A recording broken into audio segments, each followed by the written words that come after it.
C'est dans cette salle que nous expliquons pourquoi l'équipe du musée de l'Ancien Évêché a fait une exposition sur l'université de Grenoble. Tout simplement car au XXe siècle, l'université se trouvait dans les murs du palais épiscopal, aujourd'hui musée de l'Ancien Évêché. Dans cet espace, nous présentons donc les différents instituts qui ont été accueillis en ces murs, l'Institut de géographie alpine, de glaciologie, de phonétique ou encore de géologie. Évoquons plus particulièrement l'Institut de phonétique, dirigé par Théodore Rosset, qui a mis en place la méthode Rosset, qui est une méthode originale de l'enseignement de la langue française. Dans cette partie, vous pourrez observer de nombreux objets issus des collections du GIPSA-Lab, laboratoire de recherche de l'Université Grenoble-Alpes, des objets curieux et insolites qui relatent la recherche et l'enseignement de la phonétique à l'époque de Théodore Rosset. Parmi tous ces objets d'études et d'enseignement, nous allons nous concentrer davantage sur le kymographe portatif.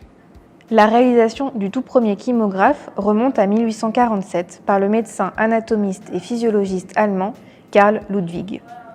Au départ, il s'agissait d'un instrument élaboré pour les besoins de la physiologie, afin de mesurer par exemple des variations de pression sanguine.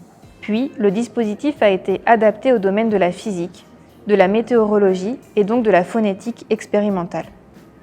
Le terme kymographe vient du grec kymos, ce qui gonfle, ce qui enfle, et par extension, les ondes et les vagues. Et du deuxième terme, graphène, qui signifie écrire.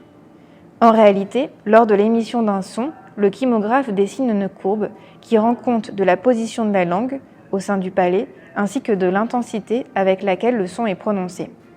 Des capteurs de pression ou de mouvement sont positionnés sur un locuteur dont on peut mesurer les paramètres articulatoires.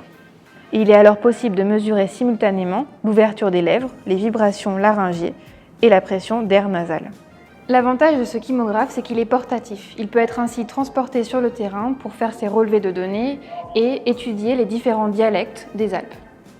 Pour découvrir un nouvel objet insolite, rendez-vous au prochain épisode d'Histoire de savoir, l'exposition à la loupe.